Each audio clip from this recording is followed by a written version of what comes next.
मागच्या आठवड्यामध्ये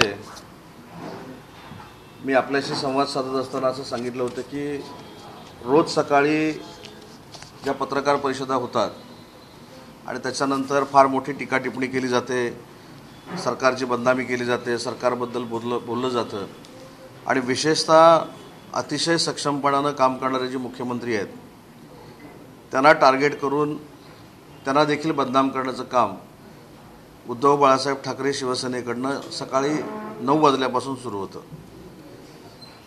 आणि मी मागच्या पत्रकार परिषदेमध्ये असं सांगितलं होतं की आता याला उत्तर द्यायची काय आवश्यकता आहे असं मला वाटत नाही, कारण लोकांच्या देखील आता अंगवळणी पडलेला आहे की सकाळी 9 वाजता जो TV सुरू होतो तो एकनाथ शिंदे, देवेंद्रजी, अजितदादा यांच्यावर टीका करूनच होतो. म्हणून आम्ही एक धोरणात्मक निर्णय घेतला की या टीकेला उत्तर देत बसण्यापेक्षा या वर्षभरामध्ये प्रत्येक विभागानं नक्की महाराष्ट्राच्या जनतेसाठी काय केलंय. काय तुम्ही अजूनही पालकत्वाची वाट पाहताय? ओएसिस फर्टिलिटीने आता 90,000 जोडप्यांचं आयुष्य आनंदाने भरलं आहे. आजच कॉल करा 78 25 89 36 02 वर आणि मिळवा फर्टिलिटी ट्रीटमेंटवर सूट आणि सर्वांना द्या आनंदाची बातमी. महाराष्ट्राच्या जनतेच्या मनातली किती विकास कामं केलीत ही देखील जनतेपर्यंत आपल्यामार्फत पोचावी यासाठी आजपासून जो पहिला विभाग आहे तो माननीय मुख्यमंत्र्यांकडे असलेला परिवहन विभाग आहे. त्याच्यामध्ये ST महामंडळ येतं आणि ST महामंडळाची परिस्थिती आपल्याला गेले कित्येक वर्ष माहिती आहे. म्हणजे मी सांगण्यापेक्षा आपल्याला देखील माहिती आहे की ST महामंडळ म्हटलं की तोट्यात चालणारं एक महामंडळ आणि ते कधीही नफ्यामध्ये न येणारं असं महामंडळ अशी त्याची खासियत आहे. पण घरात न बसता जर फील्डवर उतरून मुख्यमंत्र्यांनी काम केलं किंवा संबंधित खात्याच्या मंत्र्यांनी काम केलं तर एखाद्या खात्यामध्ये, एखाद्या महामंडळामध्ये कशा पद्धतीनं चमत्कार होतो हे वर्षभरामध्ये आपल्याला बघायला मिळालं असेल. आणि त्याची थोडी पार्श्वभूमी मी आपल्याला सांगतो की हे जे महामंडळ आहे हे स्वतंत्ररित्या चालतं. महाराष्ट्र शासन काही वेळी त्याला आर्थिक मदत करतं, परंतु 2-4 वर्षामध्ये मागच्या कोविड असेल किंवा त्याच्या अगोदर असेल व्यवस्थितरित्या STकडे लक्ष न दिल्यामुळं ST ही तोट्यामध्ये होती. देशामधली 6 राज्यच फक्त ST महामंडळ जी आहेत 6 राज्यांची ही फायद्यामध्ये आलेली आहेत, बाकी सगळी तोट्यामध्ये आहेत. परंतु सक्षम आणि सकारात्मक काम करणारे जर राज्यकर्ते असले तर कशा पद्धतीनं एखाद्या संस्थेचा कायापालट होत असतो याचं मूर्तिमंत उदाहरण म्हणजे आपल्या महाराष्ट्राचं ST महामंडळ आहे. मला काय हे सांगायला नको की ST महामंडळाचं अध्यक्ष कोण असतं, ST महामंडळ कसं चालतं, परंतु ST महामंडळाची 2-3 वर्षापूर्वीची ही परिस्थिती आपण जाणून घेतली पाहिजे की ते तर तोट्यात तर होतंच, परंतु कर्मचाऱ्यांचे पगार करण्यासाठी देखील ST महामंडळामध्ये पैसे नव्हते. आणि अशा परिस्थितीतनं ST महामंडळाला सावरणं ही फार मोठी कसरत होती. आणि त्या कसरतीमध्ये मला असं वाटतं की शिंदे फडणवीस सरकार, पवार सरकार हे अतिशय चांगल्या पद्धतीनं यशस्वी झालेलं आहे. आर्थिक परिस्थितीमध्ये मगाशी जसं मी सांगितलं की ज्यावेळी ST महामंडळाकडे पगाराला पैसे नसायचे ते शासनानं देखील पगार द्यावा अशी पद्धतीची भूमिका शासन घ्यायचं. आणि आपल्याला हे देखील आठवत असेल की पूर्वीच्या सरकारमध्ये अजितदादा अर्थमंत्री असताना 300 कोटी रुपये हे शासनाकडनं ST महामंडळाला द्यायचे अशा पद्धतीचा देखील निर्णय झाला होता. परंतु त्याची अंमलबजावणी ही शिंदे फडणवीस सरकार आल्यानंतर झालं. सगळ्यात महत्त्वाचा मुद्दा की कोविडमध्ये किती आपण तोट्यामध्ये होतो, त्याच्या अगोदर किती तोट्यामध्ये होतो ह्याचे जर आकडे आपण बघितले तर हजारो कोटी रुपये ST महामंडळ हे तोट्यामध्ये होतं. पण त्याच्यावर आदरणीय मुख्यमंत्री एकनाथ शिंदे साहेबांनी कसा मार्ग काढला ते मला या ठिकाणी सांगायचं. आणि विशेषतः टीका करण्यापेक्षा एखादा सकारात्मक मार्ग काढल्यानंतर ती संस्था कशी पुन्हा एकदा स्टेबल होते याचं मूर्तिमंत उदाहरण हे आहे. आपल्याला आठवत असेल की पहिला निर्णय जो एकनाथ शिंदे साहेबांनी ST महामंडळामध्ये घेतला तो म्हणजे 75 वर्ष पूर्ण झालेले सगळे ज्येष्ठ लोक आहेत यांना ST प्रवास मोफत केला. आता ह्याच्यामध्ये 2 आहे भाग. ह्याच्यामध्ये एक भावनिक देखील हा निर्णय घेतलेला आहे, कारण मी ज्या भागातनं येतो, कोकणातनं येतो, त्यातली अनेक लोक चाकरमाने म्हणून मुंबईला कामाला आहेत. आणि 75 वर्षाच्या वरचे त्यांचे जर आई वडील असतील आणि राजापूर असेल, कणकवली असेल, रत्नागिरी असेल, इथून जर मुंबईला यायचं असेल त्यांना मुलाला भेटायला तर किमान 4 ते 4,500 रुपये खर्च आहे आणि हे आपल्याला देखील माहिती आहे. परंतु असा एक ऐतिहासिक निर्णय घेण्यात आला की यांच्या प्रवासाचे सगळे पैसे माफ करायचे. आणि त्याच्यात भावनिक मी का असं म्हटलं तर आज शिमग्याला आणि गणपतीला आमच्याकडे येणारा चाकरमानी हा 2 वेळा येतोच, पण आता 1 महिन्यातनं 2दा-3दा किंवा 3 महिन्यातनं 1दा-2दा आमचे हे 75 वर्षाचे ज्येष्ठ नागरिक जे आहेत ते मोफत प्रवास करत मुंबईला येतात, चाकरमान्यांना भेटतात आणि पुन्हा एकदा रत्नागिरी किंवा त्या कोकणामध्ये जातात. हे मी फक्त कोकणापुरतं मर्यादित आपल्याला सांगितलं. हे सगळ्याच राज्याच्या भागामधनं होतं आहे आणि त्या निर्णयापोटी जे पैसे मिळाले एस टी महामंडळाला ते जवळजवळ सुमारे 100 कोटी रुपये शासनाकडनं 75 वर्षाच्या वरच्या लोकांना जो मोफत प्रवास केलेला आहे त्याच्यामुळे मिळालेले आहेत. दुसरा जो ऐतिहासिक निर्णय झाला तो म्हणजे महिलांसाठी 50% तिकिटामध्ये सूट देण्यात आली. त्याच्यामुळं देखील जवळजवळ 180 कोटी रुपये हे शासनाकडनं एस टी महामंडळाला मिळाले. त्याच्यानंतर 50% सवलत आपल्याला माहिती आहे, 65 ते 75 मधल्यांना 50% सवलत आहे, त्याच्यासाठी देखील जवळजवळ 26 ते 27 कोटी रुपये हे एस टी महामंडळाला मिळाले. आणि याचा परिणाम काय झाला तर एस टी महामंडळामध्ये राज्यात एकूण 31 विभाग आहेत. या 31 विभागामधले 18 विभाग नाही 100 कोटी दरम्यान आहे. जो फरक आहे तो फरक शासन देतं. म्हणजे जेवढा प्रवास लोक करतात त्यातला जो कन्सेशनल रेट आहे, जे पैसे आहेत ते मग रिएम्बर्स शासन करतं. मी विकास सांगतो. तर एस टी महामंडळाचे जे राज्यातले 31 विभाग आहेत, आज मला सांगताना आनंद होतो की 31च्या 31 विभाग हे नुकसानीत होते. त्याच्यातले 18 विभाग आता नफ्यामध्ये आलेले आहेत. आणि पुराव्यानिशी मी सांगतो, बीड जिल्हा हा क्रमांक 1 वर आहे, परभणी जिल्हा क्रमांक 2 वर आहे आणि जळगाव हा 3 नंबरला आहे. बीडमध्ये जवळजवळ 3.5 कोटी रुपयाचा नफा यावर्षी बीडला झालेला आहे, परभणीला 3 कोटी रुपयाचा झालेला आहे आणि जळगावला 2,90,00,000 झालेला आहे. आणि याच्यामध्ये नुसता एस टी महामंडळाचे 18 विभाग हे नफ्यामध्ये आलेले नाहीत, तर एस टी देखील आधुनिकतेकडे वळली पाहिजे म्हणून जवळजवळ 150 इलेक्ट्रिकल बसेस जिल्ह्यामध्ये, मिनी बसेस, म्हणजे त्याच्यामध्ये भौगोलिक परिस्थिती सातारा आणि रत्नागिरीची ही वेगळी असल्यामुळं तिथं 50-50 मिनी बसेस आणि सगळीकडे भाडेतत्वावर एस टी असेल किंवा नव्यानं एस टी असतील या घ्यायला एस टी महामंडळानं सुरुवात केली. म्हणजे नफ्यामध्ये आल्यानंतर फक्त नफा आम्हाला मिळतो आहे हे सांगून एस टी महामंडळ थांबलं नाही, तर नव्या देखील चांगल्या आधुनिक गाड्या या नागरिकांना मिळाव्यात यासाठी एस टी महामंडळाचा प्रामाणिकपणाचा प्रयत्न आहे. आणि ह्याच्यातनं सगळ्यात महत्त्वाची गोष्ट काय झाली तर एस टीच्या कर्मचाऱ्यांचा पगार एस टीच महामंडळ भागवण्यासाठी सक्षम झालं. म्हणजे जे एस टी महामंडळ हजारो कोटींच्या तोट्यामध्ये चाललं होतं ते पुन्हा एकदा ऊर्जावस्थेमध्ये आणून जी काय खऱ्या अर्थानं कर्मचाऱ्यांची, नागरिकांची मागणी होती की प्रायव्हेटायझेशनला थारा द्यायचा नाही, मला असं वाटतं की त्याच्या दृष्टीनं एकनाथ शिंदे साहेबांच्या नेतृत्वाखाली सरकारनं टाकलेले फार मोठं पाऊल आहे. आणि त्याच्यामुळे एस टी महामंडळ हे आता हळूहळू नफ्यामध्ये यायला लागले. नुसतं नफ्यामध्ये येऊन हे थांबणार नाही, तर यासाठी कर्मचाऱ्यांच्या मागण्या ज्या होत्या त्या देखील मान्य करण्यामध्ये शिंदे फडणवीस पवार सरकारला यश आलं. 42% भत्ता असेल, त्याच्यानंतर 10,000 रुपयाचे 12,500 रुपये करणं असेल, या सगळ्या गोष्टीला न्याय माननीय एकनाथ शिंदे साहेबांनी दिला.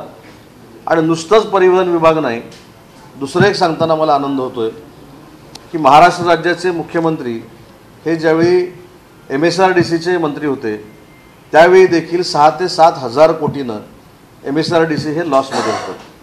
आणि आज जर आपण बघितलं तर किमान 10 ते 12 हजार कोटी MSRDC महामंडळ जे आहे हे नफ्यामध्ये आलेलं आहे. आणि सांगायचा मुद्दा हाच आहे की नुसती टीका टिप्पणी करण्यापेक्षा जे वाक्य एकनाथ शिंदे साहेबांनी सांगितलं होतं की आम्ही विकास करून महाराष्ट्राच्या जनतेला दाखवू, मला असं वाटतं की एस टी महामंडळ नफ्यात येणं आणि MSRDC 10,000 कोटीनं नफ्यात जाणं याला कार्यक्षमता म्हणतात, याला जनतेमध्ये उतरून केलेलं काम म्हणतात.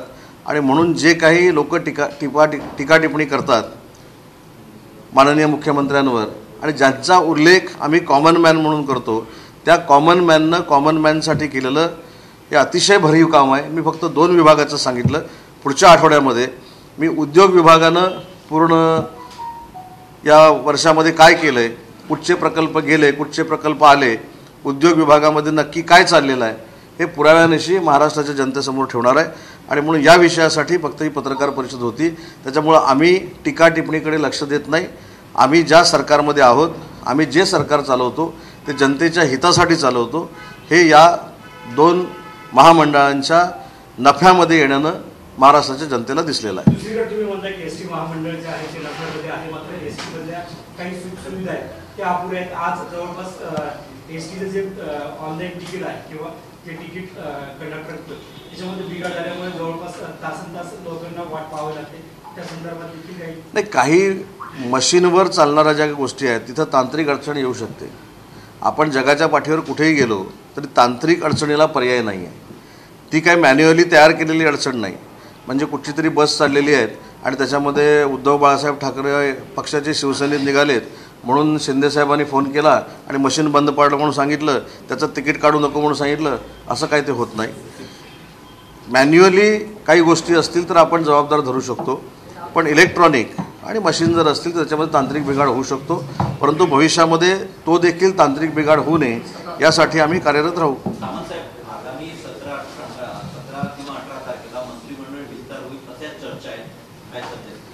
आपण एस टी महामंडळावर सध्या चर्चा करतोय. आपण डायरेक्ट एस टीतनं मंत्रिमंडळात गेलो.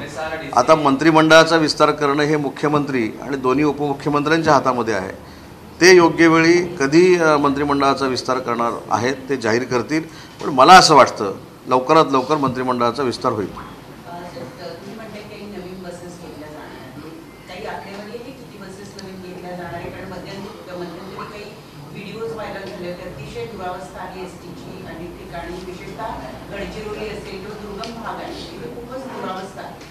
माझ्याकडे ती देखील आकडेवारी आहे. जुलै 2023 पर्यंत एस टीकडे 16,233 गाड्या आहेत आणि त्याच्यातल्या 10 वर्ष पूर्ण झालेल्या जवळजवळ 9,000 गाड्या आहेत. आणि त्याला पर्याय म्हणून इलेक्ट्रिकल बसेस, मी जसं सांगितलं की ज्या ठिकाणी भौगोलिक परिस्थिती अतिशय अडचणीची आहे, छोटे छोटे रस्ते आहेत, उदाहरणार्थ सातारा जिल्हा असेल, रत्नागिरी जिल्हा असेल, याला आपण मिडी बसेस ज्या म्हणतो त्या देखील देण्याचा निर्णय एस टी महामंडळाने घेतलेला आहे. इलेक्ट्रिकल व्हेकल सगळीकडेच देण्याचा निर्णय घेतलेला आहे. नवीन बसेस देखील आगारामध्ये येत आहेत. त्याच्यामुळे नवीन एस टी, नवीन मिनी बसेस आणि इलेक्ट्रिकल व्हेकल मोठ्या प्रमाणामध्ये एस टीमध्ये येण्याची प्रक्रिया सुरू झालेली आहे. ते आता भौगोलिक रचनेवर ठरवावं लागेल ना, कारण काही ठिकाणी त्याची लेंथ आणि विड्थ त्याच्यावर देखील एसट्या चालतात. त्याच्यामुळं पण प्रदूषण जर दूर करायचं असेल तर जास्तीत जास्त इलेक्ट्रिकल बसेसच आता भविष्यामध्ये आणाव्या लागतील. एसटी कामगारांनी जे याच्या आधी देखील आंदोलन केलं होतं त्यांच्या मागण्या, त्या मागण्या अद्याप पूर्ण झालेल्या नाहीत, त्या संदर्भात काही मी सांगितलं ना, एस टी महामंडळाच्या बाबतीमध्ये भत्त्याचा जो विषय होता तो सुमोटो आदरणीय एकनाथ शिंदे साहेबांनी 38% केला आणि ज्यावेळी पुन्हा एकदा सगळ्यांची मागणी आली त्यावेळी 42% केला. 10,000 रुपये जे अनुदान द्यायचं होतं ते 12,500 रुपये केलं. आणि हा देखील शिंदे साहेबांचा आणि सरकारचा प्रयत्न आहे की एस टी महामंडळाच्या लोकांचे जे पगार आहेत किंवा एस टी महामंडळांच्या लोकांच्या पगारातले जे फरक आहेत ते चांगल्या पद्धतीनं दूर करून महाराष्ट्र देशात पगाराच्या दृष्टीनं देखील 1 नंबरला कसं राहील एस टी महामंडळाच्या कर्मचाऱ्यांच्या बाबतीत, तसा एकनाथ शिंदे साहेबांचा प्रयत्न सुरू आहे.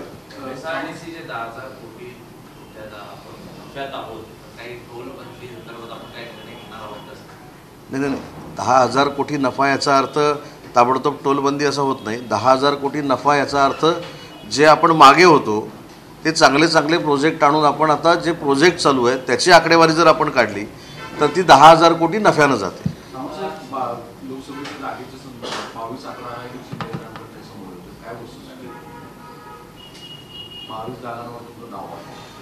नाही, मला असं वाटतं ही अजून मिटिंगच झालेली नाही आणि सूत्रांकडनं ह्या सगळ्या माहिती आहे. 22, 28, 24 रत्नागिरी गेली, सिंधुदुर्ग आली, रायगड गेली, नगर आली, छत्रपती संभाजीनगर गेली, नागपूर आली. नाही तसं नाही, मी भावाचा विषय सांगत नाही, असं सगळीकडेच चाललेलं आहे.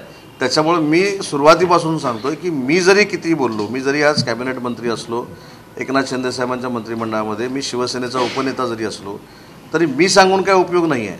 जोपर्यंत एकनाथजी शिंदे, देवेंद्रजी, अजितदादा हे एकत्र बसत नाहीत, त्यांच्यामध्ये जागा वाटप होत नाही आणि ते जागा वाटप जे करतील ते आम्हाला मान्य करावं लागेल. आम्ही त्यांना नेतृत्व मानतो. त्याच्यामुळे कुठेही अजून आकडा ठरला आहे असं मला वाटत नाही. एसटी बसला टोलमधून मुक्ती द्यावी किंवा एकंदरीतच त्याची टोलमाफी करावी अशी मागणी होते.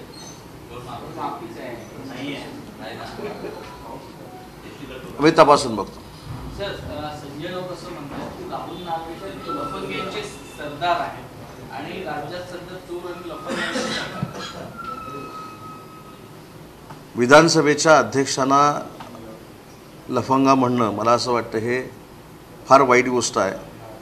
अशानं शिव्या घालून, शाप देऊन तिथला काय निर्णय बदलेल असं मला वाटत नाही. तिथं आपला निर्णय काय आहे हा तिथं मांडला पाहिजे. आम्ही जसं काही न बोलता त्यांना ज्युडिशरी अथॉरिटी असल्यामुळं, न्यायिक बाब असल्यामुळं, सुनावणी चालू असल्यामुळं पत्रकार परिषदा घेऊन आम्ही काहीच बोलत नाही. परंतु काही लोक आपल्याकडे काहीच नसल्यामुळं, कागदपत्र नसल्यामुळं, नंबरच नसल्यामुळं, मेजॉरिटी नसल्यामुळं बाहेरनं पत्रकार परिषद घेऊन राहुलजी नार्वेकरांवर दबाव आणण्याचा प्रयत्न करत आहेत. पण मला खात्री आहे की विधानसभेचे अध्यक्ष हे विधितज्ञ आहेत. ते कोणावरही अन्याय करणार नाही त्याची पूर्ण खात्री आम्हाला सगळ्यांना आहे. ठाण्याचे खासदार राजन विचारे असं म्हणतात की दिघे साहेब कुणाच्या पाठीमागे आहेत हे एका निवडणुकीत कळेल. लवकर निवडणुका घ्या. ठाणे कुणाचा गड आहे हे तुम्हाला स्पष्ट होईल. आत्मविश्वास नाही, आत्मविश्वास नाही. त्यांनी सांगितलं ना कोणाचा गड आहे इलेक्शन नंतर फायनल होईल. तो नक्की शिंदेसाहेबांचा गड असणार आहे. पहिली गोष्ट अशी आहे की ज्या पद्धतीचं वातावरण पूर्ण महाराष्ट्रामध्ये आहे ते काय आहे आता ग्रामपंचायतीत कळेल ना. म्हणजे माझ्या आता रत्नागिरी जिल्ह्याचा जर विचार केला, मी आज सकाळीच माहिती घेतली बाबा काय झालं, तर अनेक ठिकाणी बिनविरोध शिंदे गटाच्या म्हणजे शिवसेनेच्या सगळ्या ग्रामपंचायती निवडून आल्यात. तीच परिस्थिती रायगडमध्ये आहे, तीच परिस्थिती सिंधुदुर्गामध्ये आहे. शिवसेना, भाजप आणि राष्ट्रवादी काँग्रेस पक्ष अजितदादांचं हे जर एकत्र केलं तर ग्रामपंचायतीच्या देखील 2/3 ग्रामपंचायती ह्या आमच्या महायुतीकडे आलेल्या असतील. ते पहिलं त्यांनी बघावं आणि मग खासदारकीवर बोलावं. दसरा मेळाव्या संदर्भात काय नवीन स्ट्रॅटेजी आहे, कुठे होणार आहे, कसा होणार आहे? खरं तर या दसरा मेळाव्यामध्ये तुमची संपूर्ण व्यस्त असणार आहे ती मुख्य स्टार प्रचारक प्रवक्त्यांवर असेल, जसं की गुलाबराव पाटील असतील, इतर आणखीन असतील. तुमच्या तोफा कोण असेल, तुम्ही कसं उत्तर देणार?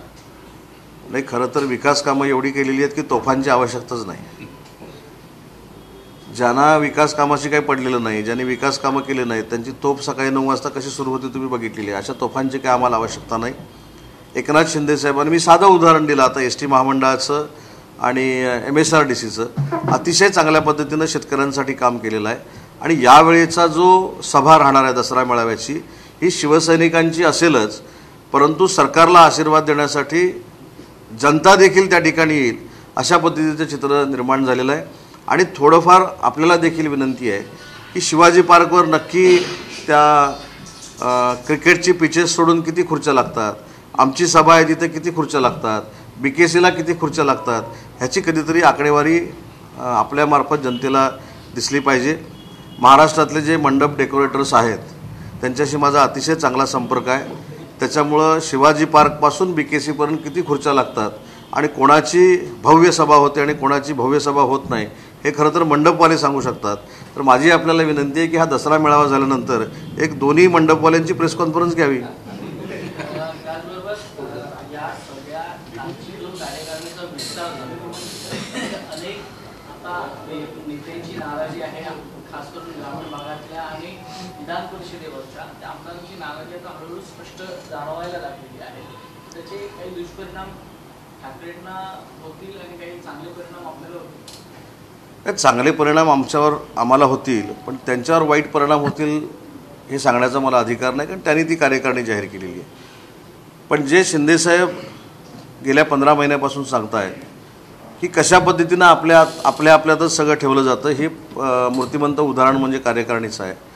कार्यकारिणीमध्ये म्हणजे आम्ही जो राजकीय अभ्यास करतो त्याच्यामध्ये आम्हाला अशी अभिप्रेत होतं की ज्यांनी आम्ही उठाव केल्यानंतर ॲग्रेसिव्हपणानं, पुरुषांनी नाही पण ज्या महिलांनी आम्हाला ॲग्रेसिव्हपणानं नामोहरम करण्याचा प्रयत्न केला, आमच्यावर ट्विटरद्वारे काही लोकांनी शाब्दिक हल्ले केले, अनेक महिलांनी तर माझ्या माहितीप्रमाणे मार देखील खाल्लेला आहे, अनेक महिला त्याच्यामधल्या आजारी देखील आहेत.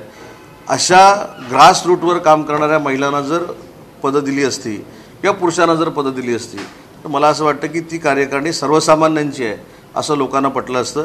परंतु तो त्यांचा पक्षाचा अंतर्गत मामला आहे. पण एक मात्र नक्की आहे, काल कार्यकारिणी जाहीर झाल्यापासून जे शिंदेसाहेबांच्या संपर्कात आहेत ते फार मोठ्या संख्येनं आहेत आणि याचे परिणाम तुम्हाला काही दिवसामध्ये दिसतील. जरांगे पाटलांनी मागणी केलेली आहे की मुख्यमंत्र्यांनी आणि पंतप्रधानांनी चर्चा करून त्याचा प्रश्न नाही, चांगली मागणी आहे ना. त्याच्यामध्ये त्यांचं शासनामार्फत आम्ही मनापासून स्वागत करतो. कारण मराठा समाजाला आरक्षण टिकणारं देणं हेच धोरण घेऊन आदरणीय एकनाथजी शिंदेसाहेब काम करत आहेत, देवेंद्रजी अजितदादा काम करत आहेत. त्याच्यामध्ये अशी चर्चेची भूमिका जर जरांगे पाटील घेत असतील तर खरोखरच स्वागत करण्यासारखी गोष्ट आहे. पण एक मात्र नक्की आहे की मराठा आरक्षण हे न्यायालयामध्ये टिकलं पाहिजे, अशा पद्धतीनं आरक्षण देऊ आणि ओबीसी आरक्षणाच्या बाबतीमध्ये कुठेही त्यांचे न्याय हक्क हिरावून आम्ही घेणार नाहीत, अशा पद्धतीचं आरक्षण त्यांचं टिकवू ही सरकारची भूमिका आहे. निवडणुकांच्या पार्श्वभूमीवरती पंतप्रधान नरेंद्र मोदी महाराष्ट्र दौऱ्यावर येणार आहेत आणि त्याच दरम्यान महाराष्ट्रात धडाका लावण्यासाठी देखील करतायत. कधी नेमकं हा महाराष्ट्रामध्ये निवडणुका असल्यामुळं नरेंद्रजी मोदी येतात अशातला भाग नाही. अनेक वेळा पंतप्रधान म्हणून ते महाराष्ट्रामध्ये आलेले आहेत. गृहमंत्री अमितभाई शहा देखील आलेले आहेत. जे काही लोक टीका करतात की केंद्र सरकारचं महाराष्ट्राकडे लक्ष नाही, महाराष्ट्राला निधी देत नाहीत, याला दिलेलं हे उत्तर आहे. जर आपण सन्मानानं एखादी गोष्ट आपल्या राज्यासाठी करण्याचा केंद्र शासनाकडे प्रयत्न केला तर ती होऊ शकते, हे एकनाथ शिंदेसाहेबांनी आणि या सरकारनं करून दाखवलेलं आहे. दुसरीकडे पाहिल्यानंतर राष्ट्रपती असं म्हणतात की मुख्यमंत्र्यांचं आजचं सूत्र जे आहे ते अजित पवार यांच्या हाती द्या, कारण कारखानदाराचे कैवारी अजित पवार आहेत. आता त्यांचं वैयक्तिक मत असेल ना. सर लगातार देख रहे हैं कि जिस तरीके से मीरा बोलवटे की किताब आई है अजित पवार एक मिनिट आज प्रश्न जरा मराठीत विचारून घेऊ. सर, मीरा बोरवणकर यांच्या पत्रामध्ये नीलम मोरे आणि नितीन नार्वेकर यांच्यावर आरोप करण्यात आले की मुंबईमध्ये मात्र पुण्यामध्ये जी दंगल झाली ती दंगल पेटवण्यामध्ये या दोघांचा हात होता. आता नीलम मोरे तुमच्याकडे आहे. मी सांगू का, मला असं वाटतं की ज्यावेळी मोठ्या पदावर आपण काम करत असतो त्यावेळी असे अनेक अधिकार आपल्याला असतात की ते आपण अधिकारवाणीनं त्यांच्या वरिष्ठांना ते सांगू शकत असतात. एखादी दंगल जर माझ्यामुळं होणार असेल, साहेबांमुळं होणार असेल आणि ते इनपुट्स जर असतील अधिकाऱ्यांना, तर ती दंगल घडण्यापर्यंत कशाला थांबलं पाहिजे? अधिकाऱ्यांनी आपल्या वरिष्ठांना सांगितलं पाहिजे की असे असे ह्याच्यामध्ये आहेत, असे असे इन्व्हॉल्व दिसत आहेत, त्याचवेळी त्यांच्यावर कारवाई केली पाहिजे, मध्ये कुठच्याही पक्षातले असतील. परंतु नोकरीतनं बाहेर आल्यानंतर टार्गेट धरून काही लोकांना जर आपण बदनाम करणार असू तर त्याला काय अर्थ नाही. सर, एक शेवटचा प्रश्न आहे. या प्रश्नाच्या अनुषंगाने तुम्हाला वाटतं की मीरा बोरवणकरांची पॉलिटिकल मुवमेंट कुठे राहते दिसून येते, त्यासाठी जे दिसत आहे की काही विशिष्ट लोकांना टार्गेट केलं जातं? नाही, मी असं म्हणणार नाही. परंतु रिटायर्ड झाल्यानंतर असं पण पुस्तक संस्कृती पुढे यायला नको की रिटायर्ड होईपर्यंत आपण सगळं म्हणजे आम्ही प्रशासनाला घाबरलो, आम्ही मंत्र्यांना घाबरलो, आम्ही ह्यांना घाबरलो, असं काही नाही आहे. अनेक अधिकारी असे आहेत की जिथं मंत्र्यांनी सांगितल्यानंतर क्रॉस करून आम्ही जे केलेलं आहे हे योग्य केलेलं आहे अशी भावना महाराष्ट्रातल्या अनेक अधिकाऱ्यांनी दाखवलेली आहे. पण आता निवृत्त झाल्यानंतर अशा पद्धतीनं आरोप प्रत्यारोप करणं हे योग्य आहे की अयोग्य आहे हे जनता ठरवेल. परंतु निलमताईंचं नाव असेल आणि मिलिंद नार्वेकरांचं नाव असेल, काल अजितदादांचं नाव होतं, मध्येच काल दुपारी आबांचं नाव आलं, R.R. पाटील साहेबांचं. मला असं वाटतं की ह्याचा बघा ना तुम्ही, त्या सगळ्या पुस्तकामध्ये, मी काय पुस्तक वाचलेलं नाही, पण त्यांनी त्यांच्या कारकिर्दीमध्ये केलेलं काम किती आहे ह्याच्यापेक्षा पॉलिटिकल लिखाण किती आहे ह्याच्यावरच चर्चा जास्त होते. सर, दुसरीकडे चंद्रकांत दादांनी एक खंत व्यक्त केलेली आहे की गेल्या 40 वर्षात जे काही नवीन येतं ते माझ्याच डोक्यावर दिलं जातं असं ते म्हणत आहेत. म्हणजे काय समजायचं? ते तर मला विचारावं लागेल ना त्यांना. कुठलीही नवीन गोष्ट घडामोड झाली की ती माझ्यावर पहिली सोपवली जाते पक्षाकडनं. तर याकडे कसं पाहता? कुठेतरी चंद्रकांत दादा नाराज आहेत का? नाही, मी याच्याकडे असं जर ते म्हणत असतील की एखादी नवीन गोष्ट करायची असेल तर ती माझ्याकडे येते, तर मला असं वाटतं की त्यांची सिनियरिटी आहे, त्यांनी प्रदेशाध्यक्ष म्हणून काम केलेलं आहे, त्यांना तो पक्ष माहिती आहे, जनसंघापासून ते काम करत आहेत आणि म्हणून नवीन जबाबदारी त्यांच्यावर टाकत असतील तर मला असं वाटतं की त्यांचा तो मोठेपणा असावा. पण त्यांच्या पक्षामध्ये मी बोलणं योग्य नाही. चंद्रकांत दादा हे सिनियर आहेत, ते वाक्य हे कशासाठी बोलले हे त्यांना विचारावं लागेल आणि ते त्यांची भूमिका स्पष्ट करतील. मीरा बोरवणकर की जो किताब आई उसमें पवार को लेकर जो टिप्पणी है, जो दूसरी टिप्पणियां, उसको कैसे देखते हैं? उस पुस्तक में जो लिखा है अजीत दादा के बारे में, आर पाटिल साहब के बारे में, अभी मैंने सुना नीलम ताई के बारे में और मिलिंद नार्वेकर जी के बारे में, मेरा तो ये कहना है कि जब हम सर्विस में रहते हैं तो अपने भी बड़े अधिकारी उधर रहते हैं, अगर दंगल हो या कुछ होने वाली ऐसा इनपुट रहे अपन को, तो अपने जो वरिष्ठ रहते हैं उनको बोलना चाहिए, प्रतिबंध करना चाहिए। रिटायरमेंट के बाद ये दंगल इन्होंने की उन्होंने की, तो सिर्फ आप अगर काम पुलिस में कर रहे हो और दंगल जो कोई भड़काने वाला है वो आपके सामने है, तो उसके ऊपर कार्रवाई करना चाहिए। तब क्यों नहीं हुई? क्या किताब लिखने तक ये सब चीजें अंदर रखी गई क्या? उसको मालूम नहीं, मैंने पढ़ा नहीं है, लेकिन मैंने मराठी में जो कहा, आगे जाके ऐसा न हो हर एक ब्यूरोक्रेट रिटायर होने के बाद एक कोई ऐसा पुस्तक लिखे और उसमें उसके सर्विस में जिसको टारगेट करना चाहिए था वो नहीं कर पाया, उसको टारगेट रिटायरमेंट के बाद करे। ये भी पुस्तक संस्कृती नहीं होनी चाहिए ना। वाचेन ना, नक्की वाचेन, नक्की वाचेन मॅडम कमिश्नर। कांग्रेस के नाना पटोले हो या अमरनाथ दानवे कह रहे हैं कि किसी सिटिंग जज हाईकोर्ट से पूरी तफ्तीश होनी चाहिए कि पूरा मामला क्या रहा है, वो ये डिमांड करते हैं आप लोगों से, और आने वाले सत्र में सवाल भी खड़ा करने वाले हैं। ठीक है ना, वो सत्र जो आने वाला है उसके अंदर उन्होंने सवाल खड़ा करना चाहिए, उन्होंने पूछना चाहिए, और उसका जो कुछ आंसर है वो महाराष्ट्र राज्य के DCM देवेंद्र जी अच्छी तरह से दे सकते हैं।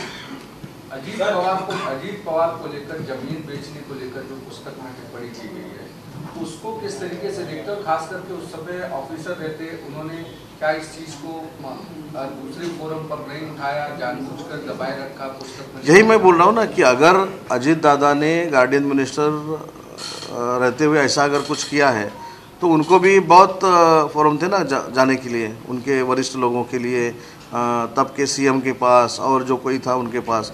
इसलिए मैं बोल रहा हूँ उसमें क्या है मैंने पढ़ा नहीं है, मैं पढ़ूंगा, लेकिन रिटायरमेंट के बाद हर एक को टारगेट, पॉलिटिकल लीडर को टारगेट करना ये अच्छी बात नहीं है। क्यों ऐसा लग रहा है, अभी कह रहे हैं कि आप किसी भी नेता के प्रेस कॉन्फ्रेंस का जवाब नहीं देना चाहते, आप कंस्ट्रक्टिव कामों को कॉन्सेंट्रेट करना चाहते हैं, क्या वो काम है जो आप बताने की आप शुरुआत करने वाले? क्या आने वाला इलेक्शन 2024? नहीं, इलेक्शन तो दूर है, लेकिन हमने ये सोचा है कि एक बरस में जो हमने कंस्ट्रक्टिव काम किए हैं वो भी आपके माध्यम से महाराष्ट्र की जनता के सामने जानी चाहिए। इसलिए ST महामंडल और MSRDC का जो पूरा काम का परिचय मैंने आपको दिया है, और ST महामंडल भी और MSRDC भी अभी प्रॉफिट में है। शिवसेना की इस बार दशहरा रैली किस तरीके से खास रहने वाली है? क्योंकि पिछली बार आपने BKC में किया था, इस बार आपने फैसला किया कि आजाद मैदान में करेंगे, किस तरीके से होगी और क्या क्या फोकस होगा? रैली पक्की होगी, एकनाथ शिंदे साहब के नेतृत्व में होगी, और पिछले साल जो रिकॉर्ड ब्रेक रैली हो गई थी उसका रिकॉर्ड हम ही वापस ब्रेक करेंगे, और शिवसैनिक भी रहेंगे और आम जनता भी रहेगी।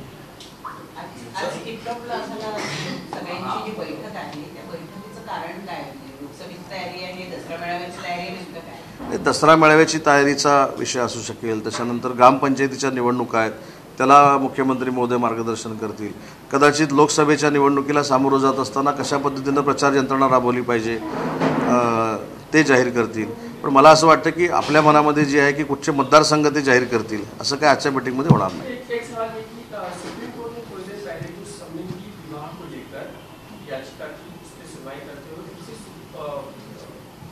केंद्र सरकार के पास एक भेज दिया विवाह को मान्यता नहीं दी। आपके पास भी एक डिपार्टमेंट है जिसमें काम करता है, जिस दिनों पहले ही मीटिंग मिली थी, एक मार्च से लगता है कि आप भी इस चीज़ को एड्रेस कर पा रहे हैं, और खासकर ये जो जजमेंट आया नहीं, ये तो जजमेंट आया है उसके ऊपर पूरी तरह से स्टडी करना पड़ेगा, क्योंकि ये बहुत सेंसिटिव सब्जेक्ट है, इसके ऊपर स्टडी करके ही बोलना अच्छी बात है। सर, मनोज जरांगे पाटील यांचे समर्थक आहेत किशोर चव्हाण यांनी एक मोठं वक्तव्य केलं, ते म्हणाले की कुणबी प्रमाणपत्राची मागणी जरांगेची नव्हतीच, ही मागणी आमच्या लादण्यात आली। असं कोण म्हणाला?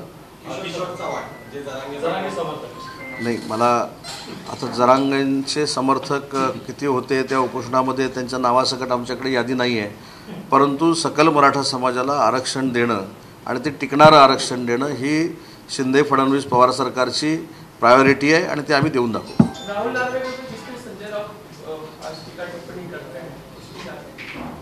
मुझको तो ऐसा लगता है कि जुडिशरी अथॉरिटी पे टिक्का टिप्पणी करना ये अच्छी बात नहीं है और बाहर रह के दबाव लाके रिजल्ट अपने जैसा लगाना चाहिए, इसके लिए अगर ये चालू है वो भी अच्छी बात नहीं है.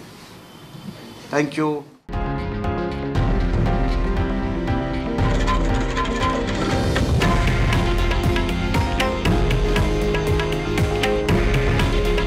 हे आहे देशातील नंबर 1 न्यूज नेटवर्क आणि आपण पाहत आहात TV9 मराठी.